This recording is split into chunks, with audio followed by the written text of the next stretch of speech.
Hi yes welcome to Anil Joshan YouTube channel.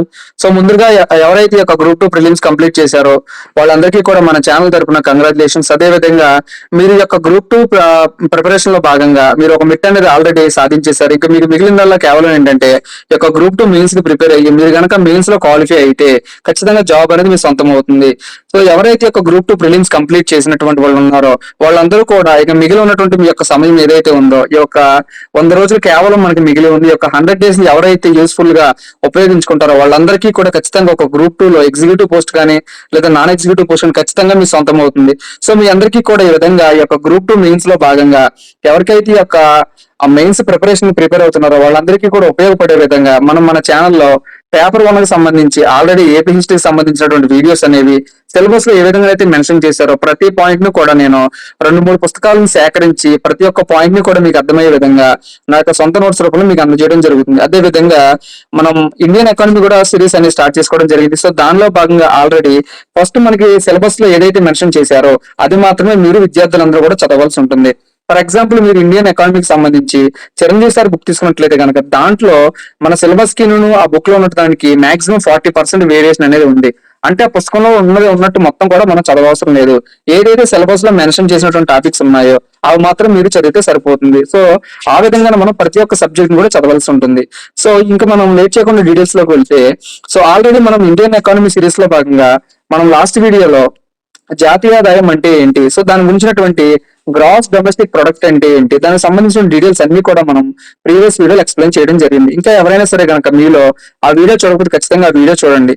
So దాని తర్వాత ఏంటంటే మనం ఇప్పుడు తెలుసుకోవాల్సింది net domestic product. Already gross domestic product అంటే మనం ఏం చదువుకున్నాము, మన భారతదేశంలో అంటే ఒక ప్రాంతం ఏదైతే ఉందో ఆ ప్రాంతాన్ని బేస్ చేసుకుని ఆ ప్రాంతంలో ఉన్నటువంటి వాళ్ళు ఎటువంటి ప్రొడక్ట్స్ అని వాళ్ళు ప్రొడ్యూస్ చేశారు లేదా ఎటువంటి సర్వీసెస్ ఆ ప్రాంతంలో ఉన్నటువంటి వాళ్ళు అందించడం జరిగింది. సో దానికి మొత్తాన్ని కలిపి మనం ఏమని చూసాం, గ్రాస్ డొమెస్టిక్ ప్రొడక్ట్ అని చూసాం. అంటే ఈ యొక్క గ్రాస్ డొమెస్టిక్ ప్రొడక్ట్ అనేది దేనికి ఇంపార్టెన్స్ ఇచ్చింది, ఏదైతే ఒక ప్రాంతం ఉందో ఒక భౌగోళిక ప్రాంతం ఉందో ఆ ప్రాంతానికి యొక్క గ్రాస్ డొమెస్టిక్ ప్రొడక్ట్ అనేది ఇంపార్టెన్స్ అనేది ఇవ్వడం జరిగింది. అదే విధంగా నెక్స్ట్ చూసినట్లయితే మనం net domestic product. Net domestic product అంటే ఏంటంటే ఇది ఒక ప్రాంతానికి కాకుండా అక్కడ ఉన్నటువంటి వాళ్ళు ఎవరైతే ఉన్నారో పౌరులు ఎవరైతే ఉన్నారో సిటిజన్స్ ఎవరైతే ఉన్నారో ఆ సిటిజన్స్ ని దృష్టిలో పెట్టుకుని యొక్క నెట్ డొమెస్టిక్ ప్రొడక్ట్ అనేది ఉంటుంది. సో గ్రాస్ డొమెస్టిక్ ప్రొడక్ట్ ఏమో ప్రాంతాన్ని బేస్ చేసుకుని ఉంటుంది.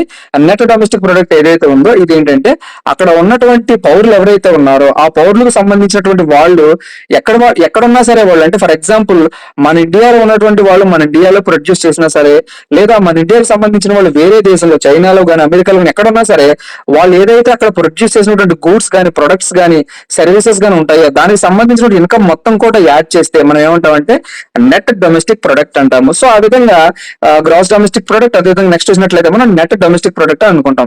సో దీనిలో భాగంగా ఆల్రెడీ మనం ఫస్ట్ వీడియో ఇంకేం డిస్కస్ చేసామంటే ప్రొడక్ట్స్ అంటే ఏంటి, అదే విధంగా సర్వీసెస్ అంటే ఏంటి. సో ప్రొడక్ట్స్ అంటే మనం ఆల్రెడీ చూసాం, మనం ఇంట్లో వాటికి నిత్యావసరాలు ఏవైతే ఉన్నాయో అదేవిధంగా మనం ఏమైతే బయటకు వెళ్ళి పర్చేస్ చేసుకుని తీసుకుంటాం వాటిలన్నింటిని కూడా ప్రొడక్ట్స్ అంటారు. అదే విధంగా సర్వీసెస్ అంటే ఏంటి, ఆ బ్యాంకింగ్ వాళ్ళు మనకి ప్రొవైడ్ చేసినటువంటి సర్వీసెస్ కానీ లేదా కొన్ని ఇన్సూరెన్స్ కంపెనీలు మనకి ఏదైతే సర్వీసెస్ వాళ్ళు మనకి ఆఫర్ చేస్తారో మీరు ఈ పెన్షన్ ప్లాన్ తీసుకోండి సార్ లేదా ఈ పాలసీ అనేది మీరు తీసుకోండి, ఈ పాలసీ తీసుకుంటే మీకు ఉపయోగపడుతుందని చెప్పి మనకి ఏ విధంగానైతే ఇన్సూరెన్స్ కంపెనీ వాళ్ళు కొన్ని సర్వీసెస్ ప్రొవైడ్ చేస్తారో ఆ మొత్తాన్ని అంతా కలిపి మనం ఏమంటామంటే gross domestic product gross domestic అంటే అని చెప్పి మనం ఆల్రెడీ చూసాం కదా. సో నెక్స్ట్ అదే విధంగా ఇంకోటి ఏంటంటే ఈ యొక్క జీడిపి ఏదైతే ఉందో ఇదంతా ఏంటంటే దేశంలోని భూభాగంలో మాత్రమే అంటే ఒక ప్రాంతానికి పరిమితం అవుతుంది. కేవలం మన భారతదేశ భూభాగంలో జరిపినటువంటి ట్రాన్సాక్షన్స్ ఏవైతే ఉంటాయో మనీ రిలేటెడ్ ట్రాన్సాక్షన్ ప్రతిదీ కూడా జీడిపిలోకి కౌంట్ అవుతుంది అనమాట.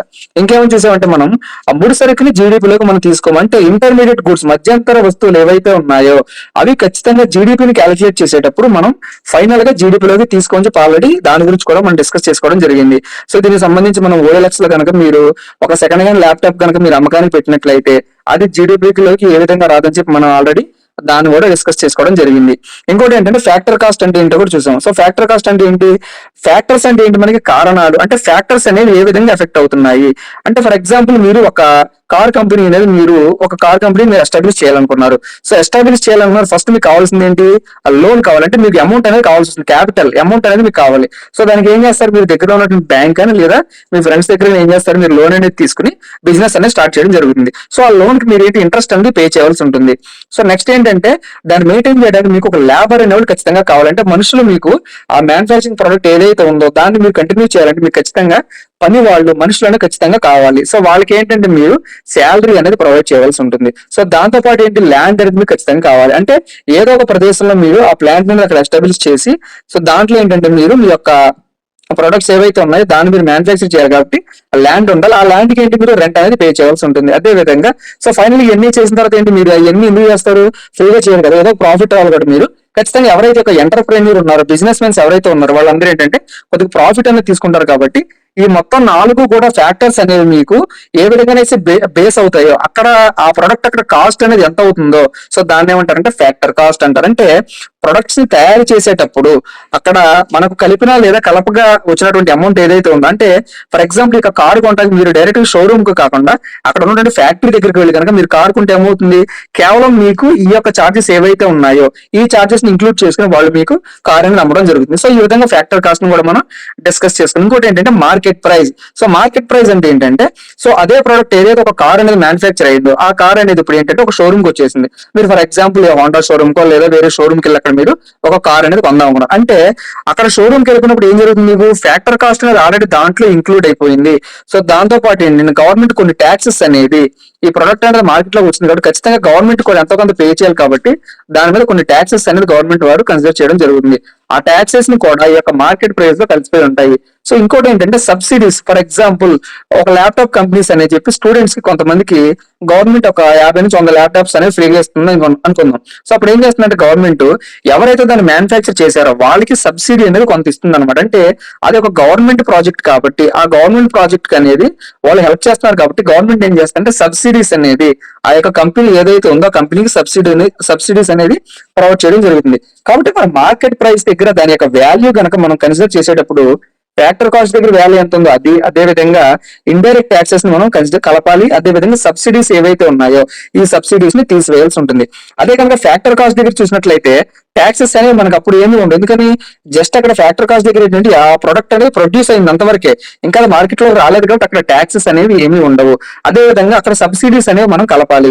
సో ఈ విధంగా ఇవన్నీ కూడా మనం ఆల్రెడీ ప్రీవియస్ వీడియోలో డిస్కస్ చేసుకున్నాం. అదే విధంగా రియల్ జీడిపి అంటే ఏంటి, నామినల్ జీడిపి అంటే ఏంటి, దాని గురించి కూడా ఒకసారి మనం చూద్దాం. సో నామినల్ జీడిపి అంటే ఏంటంటే నామమాత్ర ఆదాయం. అంటే ప్రస్తుత ధరలలో, అంటే ఫర్ ఎగ్జాంపుల్ మీరు ఒక పర్టికులర్ ఇయర్ లో ఒక కార్ అనేది మీరు మ్యానుఫ్యాక్చర్ చేశారనుకుందాం. సో కార్ అనేది ఒక 2-3 ఇయర్స్ లో ఏంటంటే సేల్ అవ్వలేదు కదా, కార్ అనేది మీ దగ్గర ఉండిపోయింది. కానీ ఏమైందంటే ఒక 2-3 సంవత్సరాల తర్వాత ఇన్ఫ్లేషన్ అనేది కలవడం వల్ల, అంటే ఇన్ఫ్లేషన్ అనేది పెరగడం వల్ల ఆ యొక్క కార్ రేట్ అనేది ఫర్ ఎగ్జాంపుల్ 40,000 రూపాయలు అయిపోయింది. అంటే మీరు ఏమో స్టార్ట్ చేసినప్పుడు అంటే ప్రొడక్ట్ ని ప్రొడ్యూస్ చేసినప్పుడు దాని యొక్క వాల్యూ ఏమో 30,000 రూపీస్, బట్ 2 ఇయర్స్ తర్వాత దాని వాల్యూ ఎంత అయింది? 40,000 రూపీస్ అయింది. అంటే సో దీన్ని బట్టి మన జీడీపీ పెరిగిపోయిందని చెప్పి మనం గొప్పగా చెప్పుకోవడానికి లేదనమాట. ఎందుకని యాక్చువల్ గా వాస్తవంగా మనం చూసినట్లయితే ఒక ప్రొడక్ట్ అనేది దాని స్టార్టింగ్ ఇనిషియల్ వాల్యూ అంతా 30,000 రూపీస్ మాత్రమే ఉంది. కానీ ఇన్ఫ్లేషన్ వల్ల దాని యొక్క వాల్యూ అనేది పెరిగిపోయింది కాబట్టి సో దాన్ని ఏమంటారంటే నామమాత్రపు ఆదాయం. సో దీన్ని ఇంగ్లీష్ లో ఏమంటారంటే నామినల్ జీడిపి. అంటే ప్రస్తుత ధరలలో ప్రజెంట్ ఎంత అయితే దాని వాల్యూ ఉందో దానికి ఇన్ఫ్లేషన్ కలిపితే మనకి నామినల్ జీడిపి అనేది వస్తుంది. అలా కాకుండా గనక మనం దాని వాల్యూ ఇలా కాకుండా స్టార్టింగ్ ఒరిజినల్ గా దాని వాల్యూ ఎంత ఉంది అంటే మనం మ్యానుఫ్యాక్చర్ చేసినప్పుడు లేదా స్థిర ధరలలో అంటే కాన్స్టెంట్ ప్రైసెస్ దాని వాల్యూ ఎంత ఉంది అంటే జీడిపిలో ఇన్ఫ్లేషన్ అనేది తీసేసినప్పుడు రియల్ జీడిపి అనేది వస్తుంది. సో దీన్ని వాస్తవ జాతీయ ఆదాయం అంటారు. సో దీని ఈ విధంగా మనం రియల్ జీడిపి అదే విధంగా నామినల్ జీడిపి గురించి మనం డిస్కస్ చేసుకున్నాం. ఈ విధంగా నామినల్ జీడిపి నుంచి రియల్ జీడిపిలోకి మనం ఏ విధంగా క్యాల్కులేట్ చేయాలి. సో దానికి కూడా ఏంటంటే మనం ఒక డిఫ్లేటర్ అనేది వాడతాం. అంటే ప్రస్తుత ధరల్లోంచి మనకి స్థిర ధరల్లోకి కాన్స్టెంట్ ప్రైజెస్ లో కనుక దాని వాల్యూ కావాలంటే అంటే ఆ కార్ యొక్క వాల్యూ అనేది ప్రజెంట్ అనేది 1,00,000 రూపాయలు ఉంది. అలా కాకుండా దాన్ని మ్యానుఫ్యాక్చర్ చేసినప్పుడు అట్ కాన్స్టెంట్ ప్రైజెస్ దగ్గర దాని వాల్యూ ఎంతనే ఉంది. సో దాన్ని బేస్ చేసుకోవడానికి మనం ఒక బేస్ ఇయర్ అనేది తీసుకుంటాం అని చెప్పి ఆల్రెడీ వీడియోలో చూసాం కదా. సో ఆ విధంగా మన ఇండియాలో ప్రజెంట్ ఏంటంటే 2012 బేస్ ఇయర్ ని ఆల్రెడీ తీసుకోవడం జరిగింది. సో నెక్స్ట్ ఇంకేం చూసామంటే మనం డిఫ్లేటర్ అంటే ఏంటి అంటే ఒక డిఫ్లేటర్ ద్వారా ఏంటంటే the relationship between the real GDP and the nominal GDP is defined as GDP deflator. So దీనికి ఆల్రెడీ మనం ఫార్ములా కూడా చూసాం. So deflator equal to nominal GDP by real GDP. ఇంకేం డిస్కస్ చేసామంటే మనం సో జీడీపీ అనేది 2 విధాలుగా మనం క్యాల్కులేట్ చేయవచ్చు. ఎట్ రియల్ జీడీపీ అదే విధంగా నామినల్ జీడీపీ. యొక్క రియల్ జీడిపిని అగైన్ మనం ఏంటంటే అట్ ఫ్యాక్టర్ కాస్ట్ దగ్గర, అదే విధంగా మార్కెట్ కాస్ట్ దగ్గర, అదే విధంగా నామినల్ జీడిపి ఏదైతే ఉంది ఇది కూడా అట్ ఫ్యాక్టర్ కాస్ట్ దగ్గర, అదే విధంగా మార్కెట్ కాస్ట్ దగ్గర కూడా మనం ఫైనల్ గా ఈ విధంగా 4 రకాలుగా మన ఇండియా యొక్క జాతీయ ఆదాయాన్ని లేదా నేషనల్ ఇన్కమ్ ని మనం మెజర్ చేయడం జరుగుతుంది. సో పర్ఫెక్ట్ ఇక్కడ ఉన్నటువంటి 4 మెథడ్స్ లో ఏ మెథడ్ అనేది పర్ఫెక్ట్ గా అంటే నామినల్ జీడిపి యొక్క మార్కెట్ ప్రైస్ అనేది బెటర్ కింద మనం చూసుకోవచ్చు అనమాట, కన్సిడర్ చేస్తారు మన ఇండియాలో. అదే విధంగా బేస్ ఇయర్ కూడా ఒక్కొక్క సంవత్సరంతో పాటు మారుతూ ఉంటుందని చెప్పి మనం ఆల్రెడీ ప్రీవియస్ వీడియోలో డిస్కస్ చేసుకున్నాం. సో ఇప్పుడు ఈ వీడియో ఏంటంటే గ్రాస్ నేషనల్ ప్రొడక్ట్. ఆల్రెడీ మనం గ్రాస్ డొమెస్టిక్ ప్రొడక్ట్ ఏం చూసాం, ఒక ప్రాంతానికి ఇంపార్టెన్స్ అనేది ఇవ్వడం జరుగుతుంది. సో ఆ ప్రాంతంలో మేబీ ఇండియన్స్ ఉండొచ్చు, మేబీ పాకిస్తాన్ వాళ్ళు ఉండొచ్చు, మేబీ చైనా వాళ్ళు ఉండొచ్చు, మేబీ యూఎస్ఏ వాళ్ళు ఉండొచ్చు. అంటే ఏ దేశం వాళ్ళైనా సరే ఒకే ప్రాంతంలో అంటే మన భారత భూభాగంలో కనుక వాళ్ళు వ్యాపారాన్ని చేసి అక్కడ వాళ్ళు ఒక ప్రొడక్ట్స్ ని ప్రొడ్యూస్ చేస్తే కనుక ఆ వచ్చినటువంటి అవుట్కమ్ ఏదైతే ఉందో దానికి సంబంధించినటువంటి మనీ రిలేటెడ్ ట్రాన్సాక్షన్స్ అమౌంట్ అనేది ఎంత ఉందో అదంతా కలిపి ఏంటంటే జీడిపిలోకి వెళ్తుంది. బట్ జిఎన్పి అంటే ఏంటంటే గ్రాస్ నేషనల్స్. సో ఇక్కడ నేషనల్ అంటే నేషనల్ లో ఉంది. నేషనల్ అంటే ఏంటి, దేశీయం అంటే ఇండియన్స్ అనమాట. అంటే మన ఇండియన్స్ అనే వాళ్ళు ఎక్కడ ఉన్నా సరే, అంటే ఇదేంటంటే ఒక ప్రాంతానికి కాకుండా ఎక్కడ ఉన్నా సరే వాళ్ళు ఎవరికి ఇంపార్టెన్స్ ఇస్తుందంటే పౌరులకు ప్రాధాన్యత. అంటే మన ఇండియన్ సిటిజన్స్ అనే వాళ్ళు ఎక్కడ ఉన్నా సరే వాళ్ళు ఎక్కడైనా బిజినెస్ చేసుకోండి. అంటే ఫర్ ఎగ్జాంపుల్ ఇండియాలోనే కాదు, అమెరికా వెళ్ళిపోయారు అనుకుందాం, మీరు ఏదో మంచి జాబ్ సెటిల్ అయిపోయారు, మీరు బాగా సంపాదించేసి అమెరికా వెళ్ళిపోయి అక్కడ ఒక ఫ్యాక్టరీ అనేది మీరు పెట్టారు అనుకుందాం. సో అమెరికాలో ఫ్యాక్టరీ పెట్టుకున్నారు మీరు, అది మన ప్రాంతం కాదు, కానీ అక్కడ మీరు ఫ్యాక్టరీ పెట్టిన తర్వాత అక్కడ వచ్చినటువంటి ఇన్కమ్ ఏదైతే ఉందో దాన్ని ఏం చేస్తారు, మీరు అగైన్ ఇండియాకి పంపిస్తా ఉంటారు. సో ఈ విధంగా పౌరులు అనే వాళ్ళు ఎక్కడున్నా సరే ఇండియాలో కాకుండా విదేశాల ప్రపంచంలో ఎక్కడున్నా సరే వాళ్ళు వ్యాపారం చేసుకుని ఇండియన్స్ మాత్రమే వాళ్ళు వాళ్ళ యొక్క ఇన్కమ్ లెవెల్స్ ని, వాళ్ళ యొక్క ప్రొడక్ట్ యొక్క వాల్యూస్ అంతా కూడా కలిపితే మనకు వచ్చేది ఏంటంటే గ్రాస్ నేషనల్ ప్రొడక్ట్ అనమాట. సో దీనికి ఏంటంటే ఒకటి ఇక్కడ ఏంటంటే మనం net factor income from the abroad అని చెప్పి ఒక కాన్సెప్ట్ అనేది ఉంటుంది. వెరీ ఇంపార్టెంట్ కాన్సెప్ట్ ఇది. సో దీని నుంచి ఏంటంటే number of times competitive exams లో ఎస్పెషల్లీ గ్రూప్ 1 అండ్ గ్రూప్ 2 నుంచి బిట్స్ అనేవి రావడం జరిగింది. సో మరి ఈ యొక్క ఇన్కమ్ అనేది ఎలా క్యాల్కులేట్ చేయాలి అంటే, సో ఎలా చూస్తామంటే ఫర్ ఎగ్జాంపుల్ మీరు ఇండియాలో ఉన్నారు, ఇండియాలో ఉన్నటువంటి ఒక ఫారినర్ ఉన్నాడు. సో ఇతను ఏం చేస్తాడంటే ఏదో ఒక మారుతి సుజుకి కాకుండా వేరే కంపెనీ, ఏదో ఒక కంపెనీకి సంబంధించి ఒక బెంజ్ కార్ కి సంబంధించి ఇండియాలో మ్యానుఫ్యాక్చరింగ్ కంపెనీ పెట్టాడు ఒక ఫారినర్. పెట్టి ఏం చేస్తాడు, ఇక్కడ ఏదైతే ఇతనికి ఇన్కమ్ వస్తుందో అదంతా ఎక్కడికి పంపిస్తాడు, తన నేటివ్ ప్లేస్ ఏది అమెరికా కదా, సో అక్కడికి పంపిస్తాడు. కాబట్టి ఇక్కడ నుంచి ఇన్కమ్ ఏదైతే వెళ్ళిపోతుందో యూఎస్సీకి దాన్ని ఏంటంటే ఏమంటారంటే మనం నెగిటివ్ రెమిటెన్సెస్ కింద మనం కన్సిడర్ చేస్తాం. అంటే వెళ్ళిపోతుంది కదా ఇన్కమ్, కాబట్టి నెగిటివ్ కింద మనం కన్సిడర్ చేయొచ్చు. అలా కాకుండా ఫర్ ఎగ్జాంపుల్ మీరు యూఎస్ఏలో సెటిల్ అయిపోయారు, మీరు ఇండియన్ కానీ యూఎస్ఏలో సెటిల్ అయిపోయి అక్కడ మన ఇండియాకి సంబంధించిన ప్రొడక్ట్స్ ఏవో తయారు చేస్తున్నారు. సో దానికి సంబంధించినటువంటి వాల్యూ అవుట్పుట్ ఏదైతే ఉందో ఫైనల్ గా దాని వాల్యూని మొత్తం కూడా మీరు ఏం చేస్తారు, ఇండియాలో ఉన్నటువంటి మీ ఫ్యామిలీ మెంబర్స్ కానీ లేదా ఇండియాకి మీరు పంపించడం జరిగింది అనుకుందాం. సో అప్పుడు దాన్ని ఏమంటారంటే పాజిటివ్ రెమిటెన్సెస్ అంటారు. సో అంటే ఈ విధంగా రెమిటెన్సెస్ అనేవి ఇండియాలో ఉన్నటువంటి వాళ్ళు ఏమో ఫారిన్ కి పంపిస్తారు, ఫారిన్ లో ఉన్నటువంటి మీరేం చేస్తారంటే ఇండియాకి పంపిస్తారు అనమాట. సో ఈ విధంగా రెమిటెన్సెస్ అనేవి ఎక్స్చేంజ్ జరుగుతూ ఉంటాయి. సో ఇప్పుడు ఏంటంటే నెట్ అనేది ఏ విధంగా ఉంటుంది అంటే మీకు వచ్చింది ఎక్కువ అంటే మీరు పంపించింది ఎక్కువగా ఉందా లేదా మన ఇండియాకి వచ్చింది ఎక్కువగా ఉందా, అంటే ఎవరైతే ఇక్కడ ఇండియాలో ఉన్నారో వాళ్ళు ఫారిన్ దేశానికి ఎక్కువ అమౌంట్ పంపించారా, లేదా ఫారిన్ లో ఉన్నటువంటి ఇండియన్స్ ఎవరైతే ఉన్నారో వాళ్ళు మన భారతదేశానికి ఎక్కువగా ఇన్కమ్ అనేది పంపించారని చూడడానికి మనం ఏం చేయాలంటే నెట్ ఇన్కమ్ అనేది చూడాల్సి ఉంటుంది. ఫర్ ఎగ్జాంపుల్ ఇక్కడ మనం ఏంటంటే ఒక 2 వాల్యూస్ ని అజ్యూమ్ చేసుకోవడం జరిగింది. ఇక్కడ ఏంటంటే యూఎస్ లో ఉన్నటువంటి ఒక ఇండియన్ ఏం చేశాడంటే ఒక 10 రూపీస్ ఇండియాకి పంపించాడు. అదే విధంగా ఇండియాలో ఉన్నటువంటి ఫారినర్ ఏం చేశాడంటే ఒక 5 రూపీస్ ఇండియన్ పంపించారు అనమాట. అంటే ఇక్కడ నెట్ రెమిటెన్స్ ఏమవుతుంది, 10 లోంచి 5 తీసేస్తే మనకి 5 రూపీస్ అనేది వస్తుంది. అంటే ఇక్కడ నెట్ ఇన్కమ్ అనేది పాజిటివ్ వాల్యూలో ఉంటుంది. అంటే ఖచ్చితంగా పాజిటివ్ ఉండాలనే లేదు, ఎందుకని ఒక్కొక్కసారి ఇండియాలో ఉన్నటువంటి ఫారినర్ ఎవరైతే ఉన్నాడో ఈ ఫారిన్ ఎక్కువ అమౌంట్ అనేది పంపించేయచ్చు, యూఎస్ లో ఉన్నటువంటి ఇండియన్ ఎవరైతే ఉన్నాడో ఈ అమౌంట్ అనేది తక్కువగా పంపించవచ్చు. కాబట్టి ఈ యొక్క రెమిటెన్స్ వాల్యూ అనేది మేబీ ఖచ్చితంగా పాజిటివ్ గా ఉంటుంది, లేకపోతే కనుక నెగిటివ్ గా కూడా ఉంటుంది. కానీ మన ఇండియన్ ఎకానమీ ప్రకారం ఏంటంటే మాక్సిమం ఏంటంటే పాజిటివ్ గానే ఉంటుంది, ఎందుకంటే విదేశాల నుంచి మనకి ఎక్కువ డబ్బు అనేది మన ఇండియన్ ఎకానమీలోకి అందుతుంది. కాబట్టి మాక్సిమం ఏంటంటే ఇక్కడ మనం పాజిటివ్ గానే కన్సిడర్ చేయొచ్చు అనమాట. సో ఇది నెట్ ఫ్యాక్టర్ ఇన్కమ్ లో ఫస్ట్ కాన్సెప్ట్ అనమాట. నెక్స్ట్ ఏంటంటే interest on external loans. Interest on external loans అంటే ఏంటంటే ఫర్ ఎగ్జాంపుల్ ఇక్కడ ఏంటంటే లోన్స్ ద్వారా మన ఇండియాకి ఏ విధంగా ఇన్కమ్ అనేది వస్తుంది, అదే విధంగా ఈ లోన్స్ తీసుకోవడం ద్వారా వేరే దేశాలకి ఇండియా అనేది లోన్ ఇవ్వడం వల్ల ఇంట్రెస్ట్ అనేది ఏ విధంగా పే అవుతుంది. అంటే ఇక్కడ కూడా same concept. For example world bank నుంచి ఎంతో కొంత అమౌంట్ అనేది ఇండియా అనేది తీసుకుందాం అనుకున్నాం. అప్పు కింద వరల్డ్ బ్యాంక్ నుంచి ఇండియా అమౌంట్ అప్పు తీసుకున్నప్పుడు ఏం చేయాలి, ఇండియా ఏం చేయాలి, ఖచ్చితంగా వడ్డీ అనేది అంటే ఇంట్రెస్ట్ అనేది వరల్డ్ బ్యాంక్ కి పే చేయాల్సి ఉంటుంది. అంటే ఇది మన ఇండియా నుంచి వెళ్ళిపోతుంది కాబట్టి దాన్ని మనం మైనస్ తో ఇండికేట్ చేస్తాం.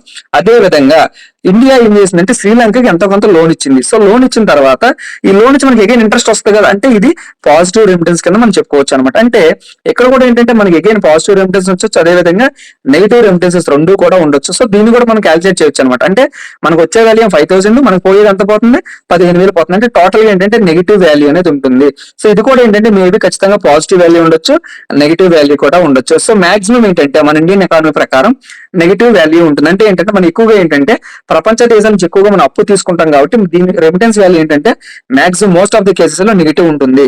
ఇంకొకటి ఏంటంటే లాస్ట్ కాన్సెప్ట్ ఎక్స్టర్నల్ గ్రాంట్స్ అనమాట.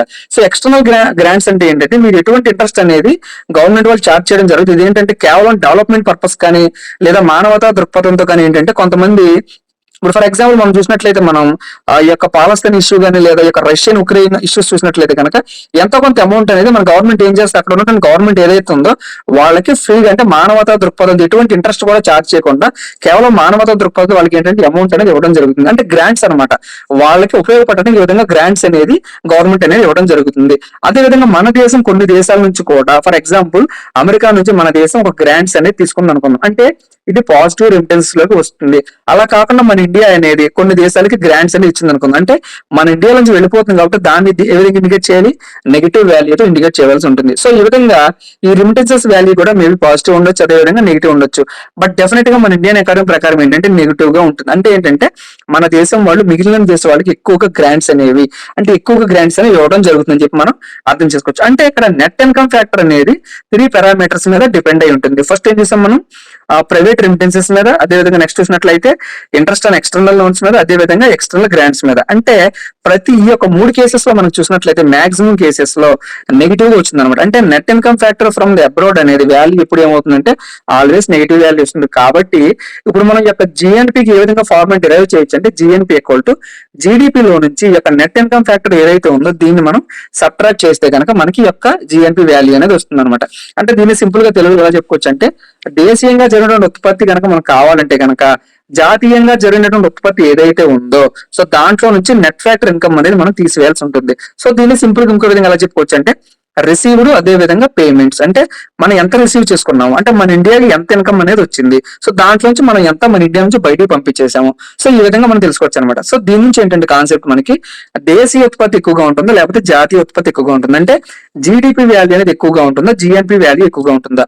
సో దాన్ని ఎలా డిసైడ్ చేయొచ్చు అంటే మనం సో రెండిట్లో ఏంటంటే మేబీ జీడిపి ఎక్కువ ఉండొచ్చు, లేదంటే కనుక జిఎన్పి కూడా ఎక్కువగా ఉండొచ్చు. ఎప్పుడంటే net factor income from the abroad, అంటే మన దేశానికి ఎక్కువగా ఫారెన్ నుంచి కనుక ఫండ్స్ అనేవి మన దేశానికి వచ్చేసి అనుకుందాం, అమౌంట్ అనేది మన దేశానికి వచ్చింది అనుకుందాం, అంటే ఏంటంటే అక్కడ పాజిటివ్ రెమిటెన్సెస్ అనేవి ఎక్కువగా వచ్చేసి, అంటే రిసిప్ట్ పేమెంట్స్ ఏవైతే ఉన్నాయో మనం రిసీవ్ చేసుకున్నటువంటి క్యాష్ అనేది ఎక్కువగా ఉంది. ఎప్పుడు పేమెంట్స్ అనేవి చాలా తక్కువగా ఉన్నాయి. అంటే రిసీవ్ చేసిన క్యాష్ అంటే ఫర్ ఎగ్జాంపుల్ ఒక 10,000 ఉంది అనుకున్నాం, మనం పంపించేది కేవలం ఒక 5,000 పంపిస్తున్నాం మన ఇండియా నుంచి. అప్పుడు ఏమవుతుంది, రిసీవ్డ్ పేమెంట్స్ అనేవి ఎక్కువగా ఉన్నాయి కాబట్టి ఖచ్చితంగా గ్రాస్ నేషనల్ ప్రొడక్ట్ అనేది అక్కడ ఆ కేసులో ఎక్కువగా ఉంటుంది. సో నెక్స్ట్ కేసులో ఏంటంటే net factor income from the abroad అనేది నెగిటివ్ అయితే, అంటే ఏంటంటే ఇక్కడ పేమెంట్స్ అనేవి ఎక్కువగా ఉంటాయి. అంటే ఇండియాలో ఉన్నటువంటి వాళ్ళు ఎవరైతే ఉన్నారో వాళ్ళు పేమెంట్ అనేది ఎక్కువ చేస్తున్నారు. అంటే ఇండియా నుంచి ఒక 10 రూపాయలు అనేది మనం బయటికి పంపించేస్తున్నాం, కానీ మనకి బయట నుంచి కేవలం ఒక 4 రూపాయలు వస్తున్నాయి. అంటే ఇక్కడ ఏమవుతుంది, ఇక్కడ పేమెంట్స్ అనేవి మనం ఎక్కువ పంపించేస్తున్నాం కాబట్టి యొక్క నెట్ ఫ్యాక్టర్ ఇన్కమ్ వాల్యూ అనేది నెగిటివ్ వాల్యూ అవుతుంది. ఈ కేసులో ఏమవుతుంది అంటే జీడిపి అనేది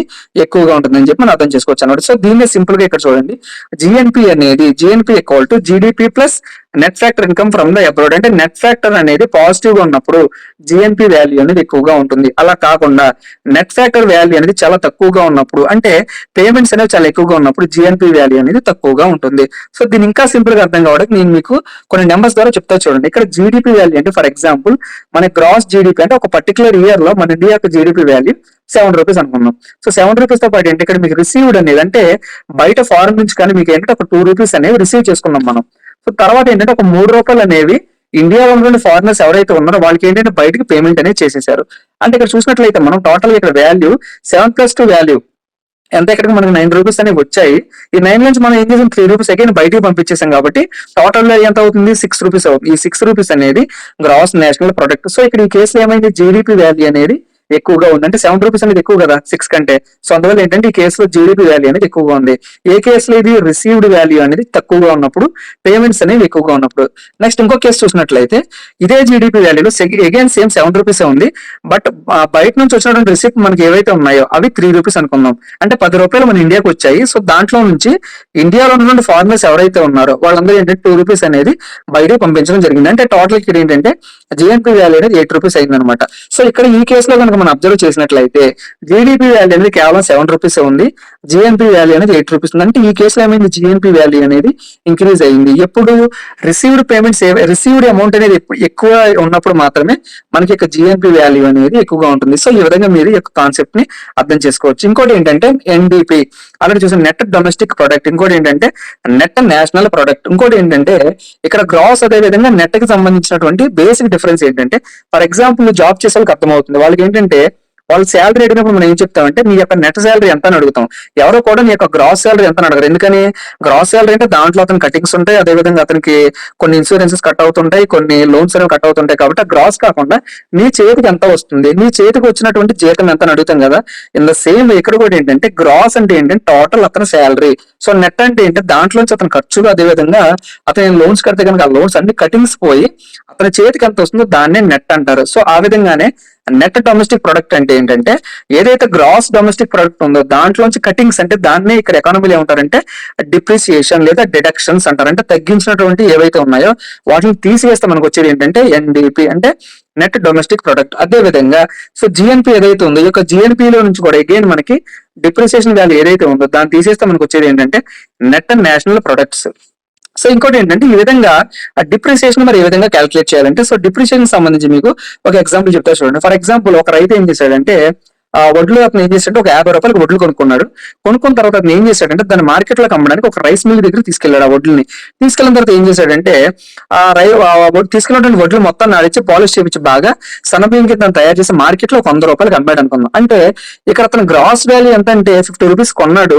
అక్కడ ఆ మెషినరీలో అక్కడ రైస్ మిల్ కి అతను 50 రూపీస్ అనేది ఖర్చు పెట్టడం జరిగింది. అంటే టోటల్ గా గ్రాస్ వాల్యూ ఎంత 100 రూపీస్ అనమాట. కానీ నెట్ వాల్యూ ఎంత అంటే అతను ఎంత వచ్చింది టోటల్ గా అంటే ఈ 100 రూపీస్ లో 50 రూపీస్ పెట్టి మరి అతను కొనుక్కున్నాడు కాబట్టి ఆ 50 రూపీస్ మనం కన్సిడర్ చేయము. ఏదైతే అతను వచ్చినటువంటి ప్రాఫిట్ ఉందో అంటే డిడక్ట్ చేసామో సో దాన్ని నెట్ వాల్యూ కింద మనం అగైన్ కన్సిడర్ చేయడం జరుగుతుంది. ఇంకొక ఎగ్జాంపుల్ చెప్తా చూడండి. డిప్రిసియేషన్ వాల్యూ అంటే ఫర్ ఎగ్జాంపుల్ మీరు ఒక వాటర్ బాటిల్ మ్యానుఫాక్చరింగ్ కంపెనీ దగ్గర వెళ్ళారనుకున్నాం. 2019లో మీరు ఒక వాటర్ బాటిల్ మ్యానుఫాక్చరింగ్ కంపెనీ దగ్గర కంపెనీని మీరు స్టార్ట్ చేశారనుకుందాం. అక్కడ ఏంటంటే ఒక వాటర్ బాటిల్ కాస్ట్ వచ్చేసి 10 రూపాయలు అనుకుందాం. మీరు ఒక 10 లక్షల బాటిల్ ప్రొడ్యూస్ చేశారనుకుందాం. అంటే టోటల్ గా ఎంత అయింది, మీరు ఒక 1 crore రూపీల వాల్యూస్ అనేది అంటే 1 కోటి రూపాయల వాల్యూ అవుట్పుట్ అనేది మీరు ఈ యొక్క కంపెనీ ద్వారా లేదా ప్రొడక్ట్ ద్వారా మీరు మార్కెట్ లో రిలీజ్ చేశారనుకుందాం. సో ఏమవుతుందంటే 2020లో సో ఇక్కడ ఏదైతే మీరు 1 కోటి రూపాయలు ప్రొడ్యూస్ చేశారో అదేం జరిగిందంటే 2019లో ఫర్ ఎగ్జాంపుల్ కరోనా వచ్చింది కాబట్టి ఆ టైంలో ఎటువంటి సేల్స్ లేవు. 2020లో ఏంటంటే అగైన్ మీరు ప్రొడ్యూస్ చేసినటువంటి అమౌంట్ ఏదైతే ఉందో ఆ 1 కోటి రూపాయలు అనేవి తర్వాత ఏమవుతుందంటే ఇన్ఫ్లేషన్ వల్ల కానీ దేని వల్ల కానీ అవి ఒక 70 lakhs రూపీస్ కి పడిపోయింది అనుకుందాం. అంటే దీని అర్థం ఏంటి, ఆల్రెడీ మనం డిస్కస్ చేసుకున్నాం. రియల్ జీడిపి ఏదైతే ఉందో ఆ విధంగా అదే విధంగా నామినల్ జీడిపి ఏదైతే ఉందో ఆ విధంగా వాల్యూ అనేది ఇక్కడ మీకు తగ్గిపోయింది. అంటే ఈ విధంగా ఎప్పుడైతే వాల్యూ తగ్గిపోయిందో సో జీడిపి అనేది మనం ఎగ్జాక్ట్ గా మెజర్ చేయలేం. కాబట్టి గవర్నమెంట్ వాళ్ళు ఏం చేస్తారంటే ఇక్కడ ఏదైతే వాళ్ళ యొక్క మెషినరీ అనేది వాడారో ఆ మెషినరీకి ఏం చేస్తారంటే డిప్రిషియేటింగ్ వాల్యూ అనేది చెప్పి వాల్యూని గవర్నమెంట్ వాళ్ళు డిసైడ్ చేయడం జరుగుతుంది. అంటే 1 year పాటు మీరు ఇక్కడ ఈ యొక్క మిషనరీని వాడారు కాబట్టి ఈ యొక్క మిషన్ అనేది ఏమవుతుంది కొన్ని రోజుల తర్వాత ఫర్ ఎగ్జాంపుల్ మీరు ఒక ఏసీ తీసుకున్నారు అనుకుందాం. ఏసీ అనేది మీరు 2015లో కొన్నారు.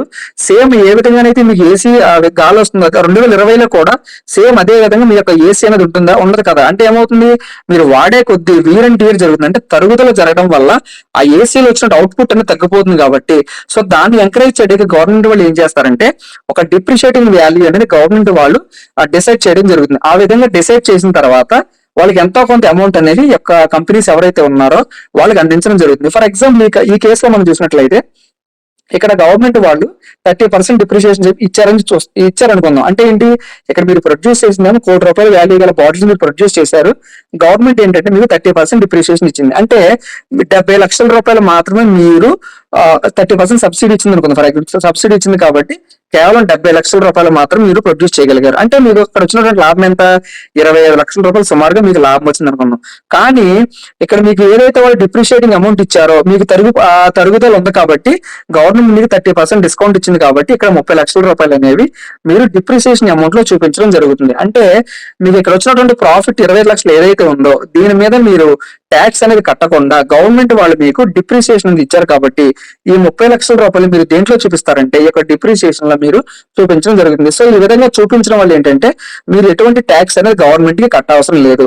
సో ఈ విధంగా ఏంటంటే ప్రస్తుతం ఉన్నటువంటి బడా కంపెనీలు ఏవైతే ఉన్నాయో ఇవన్నీ ఏం చేస్తాయంటే ఇక్కడ ఉన్నటువంటి డిప్రిసియేషన్ కాన్సెప్ట్ ఏదైతే ఉందో వాళ్ళ యొక్క మెషినరీ అనేది తరిగిపోతుంది. అంటే కొన్ని సంవత్సరాలు వాడిన తర్వాత ఈ యొక్క మెషినరీ అనేది తరిగిపోతుంది కాబట్టి దానికి సంబంధించినటువంటి వాల్యూ అనేది గవర్నమెంట్ వాళ్ళు డిసైడ్ చేయడం వల్ల వాళ్ళు ఏంటంటే ఎటువంటి ట్యాక్స్ కూడా గవర్నమెంట్ కట్టకుండా జీరో ట్యాక్స్ కిందనే వాళ్ళు అనేక కంపెనీ వాళ్ళు రన్ చేయడం జరుగుతుంది అనమాట. సో ఇది ఈ యొక్క జీడీపీ అదేవిధంగా జిఎన్బికి సంబంధించినటువంటి ఇన్ఫర్మేషన్ అనమాట.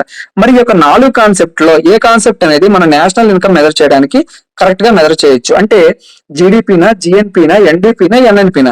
సో దాని కూడా ఒకసారి మనం డిస్కస్ చేసుకుని ఈ వీడియోని క్లోజ్ చేసుకుందాం. సో జీడీపీ మనకి దేనికి పర్టికులర్ గా దేనికంటే ఒక ప్రాంతానికి సంబంధించింది చెప్పి ఆల్రెడీ చూసాం. అంటే ఒక భౌగోళిక ప్రాంతంలో జరిగిన అవుట్పుట్ ఏదైతే ఉందో సో దానికి సంబంధించిన ఇన్ఫర్మేషన్ మాత్రమే జీడీపీ ఇస్తుంది. అంటే ఇంటర్నల్ స్ట్రెంత్ మాత్రమే జీడీపీ అనేది తెలియజేస్తుంది. అంటే ఆ యొక్క ప్రదేశంలో ఎంతమందికి జాబ్స్ అనేవి క్రియేట్ అయినాయి అని చెప్పి మాత్రమే జీడీపీ అనేది తెలియజేస్తుంది.